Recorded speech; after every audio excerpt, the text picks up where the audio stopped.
बिस्मिल्लाहिर्रहमानिर्रहीम नहमदुहु व नुसल्ली व नुसल्लिमु अला रसूलिहिल करीम। तमाम देखने और सुनने वालों को अस्सलामु अलैकुम व रहमतुल्लाहि व बरकातुहू।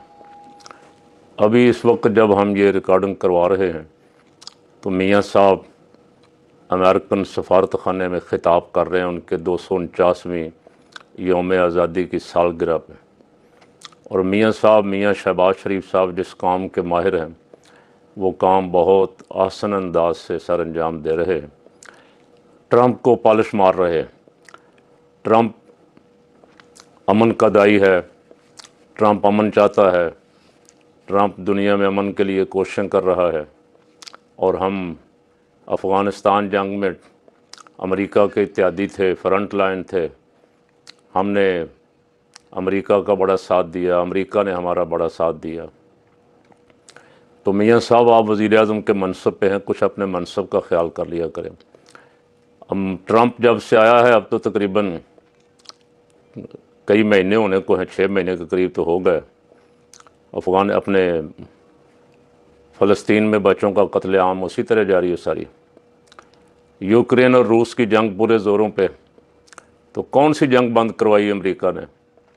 हाँ, जिस दिन इंडिया रगड़े के नीचे आया था, ज़रा पाकिस्तानी शाहीनों के दबाव में था, पाकिस्तानी शाहीनों के शिकंजे में था, उस दिन हम ट्रंप साहब कूदे दरमियान में। और आप तो पहले तैयार ही बैठे हुए थे कि हमें को ऑर्डर मिले और हम फ़ौरन, बल्कि नजम सेठी साहब तो कह रहे हैं कि आप लड़ना ही नहीं चाहते थे, आप नूरा कुश्ती कर रहे थे।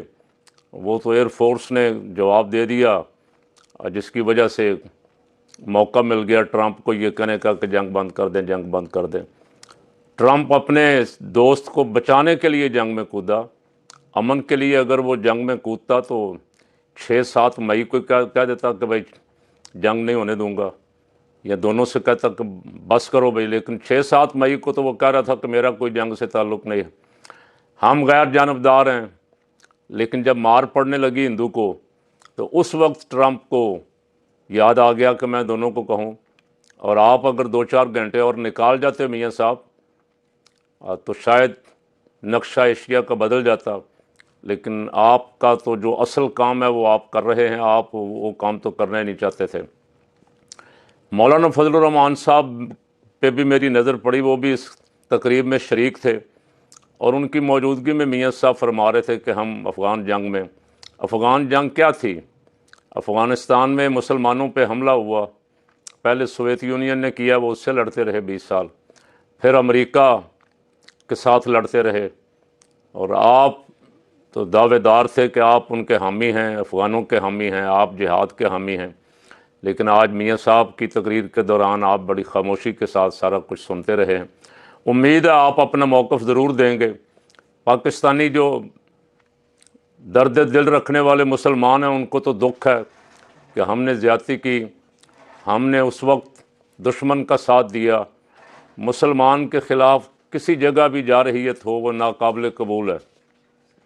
बिला वजह किसी के ख़िलाफ़ भी जारहियत हो तो चे जाए कि किसी और के यहाँ तो मुसलमान थे और वो लड़ भी बेचारे इस्लाम के लिए रहे थे, लेकिन आप उनको भी बर्दाश्त ना कर सके। और हम बदकिस्मती से वो पॉलिसियाँ जो हमने बनाई, जिनके मौलाना आज नाक़िद हैं, मौलाना जब बोलते हैं अपने प्रोग्रामों में तो मौलाना उन पॉलिसियों पे तनकीद करते ज़रूर हैं, लेकिन आज मौलाना खामोशी से बैठे हुए थे और शहबाज शरीफ साहब के ख़िताब को बड़ी खामोशी के साथ समाअत फरमा रहे थे।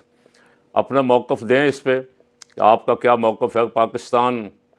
पाकिस्तान तो फ्रंट लाइन इत्यादि नहीं था, कुछ इस्टेब्लिशमेंट के अफराद थे जो चाहते थे कि अमेरिका राज़ी रहे ताकि हमें को 2-4 साल इक़्तिदार के मौज मेले करने का मौका मिल जाए। मुशर्रफ उनमें पेश था, जिसको अमेरिका ने कहा दोस्ती या दुश्मनी, हाँ या ना में जवाब चाहिए। और जो 6-7 मुतालबे रखे मुशर्रफ के सामने, वो सब बगैर हीलो इज्जत हुज्जत के मुशर्रफ साहब ने मान लिए। वो ख़ुद अमरीकी भी हैरान थे कि हमें कुछ उम्मीद थी कि ये कहेंगे।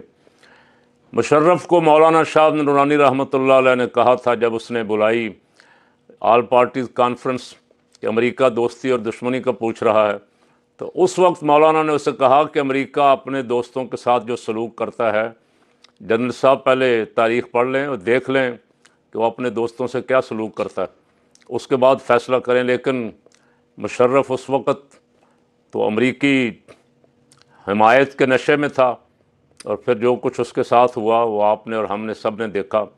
और बाकी भी जितने हुक्मरान अमेरिका की खिदमत करते रहे, जिस तरह अब मियाँ शहबाज शरीफ साहब कोशिश कर रहे हैं कि उनका नाम भी किसी गुड बुक में लिखा जाए, उनके साथ फिर अमेरिका ने जो कुछ सलूक किया है वो तारीख़ का एक हिस्सा है।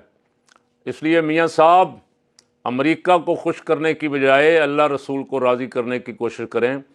पाकिस्तान ने जो बहुत बड़ी बड़ी गलतियां की हैं उनसे अल्लाह के हजूर माफ़ी मांगें।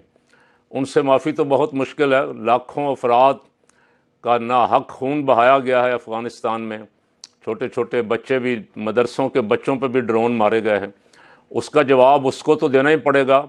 साथ यहाँ जो हिमायत करते रहे, जिन्होंने उसे अड्डे दिए, उनको भी उसका जवाब सोच रखना चाहिए कि हमें भी अल्लाह के हजूर जवाब तो देना पड़ेगा कि पाकिस्तान मुसलमान मुल्कों के ख़िलाफ़ कैसे इस्तेमाल हुआ। तो बहरहाल मियाँ साहब और बहुत सारी बातें खिलाफ वाक़या फरमा रहे हैं, लेकिन उनको इससे कोई गरज नहीं है गलत क्या है सही क्या है। उनको सिर्फ़ एक ही ख्वाहिश है कि अमेरिका राज़ी हो जाए, और जो हमारी कभी कभी क्लास लगने की खबरें आती हैं, अब वो हमसे बला टल जाए।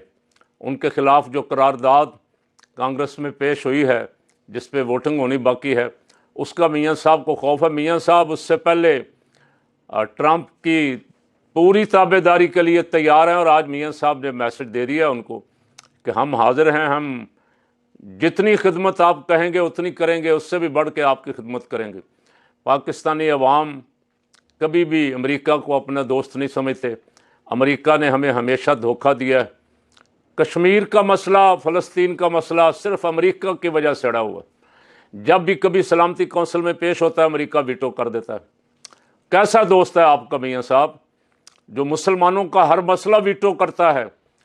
और इराक़ और अफ़गानिस्तान और लीबिया के ख़िलाफ़ पहली करारदाद पास हुई तो हमला कर दिया, इराक़ पे हमला कर दिया, अफ़गानिस्तान पे हमला कर दिया, लीबिया पे हमला कर दिया। बहरहाल आपका दावा दोस्ती का है, आपकी तो मोदी से भी दोस्ती है, और आपका दावा ट्रंप के साथ भी दोस्ती का है। आप अपनी दोस्ती निभाएं, लेकिन अपना जवाब भी तैयार रखें कि आपको कल इसका जवाब भी देना होगा।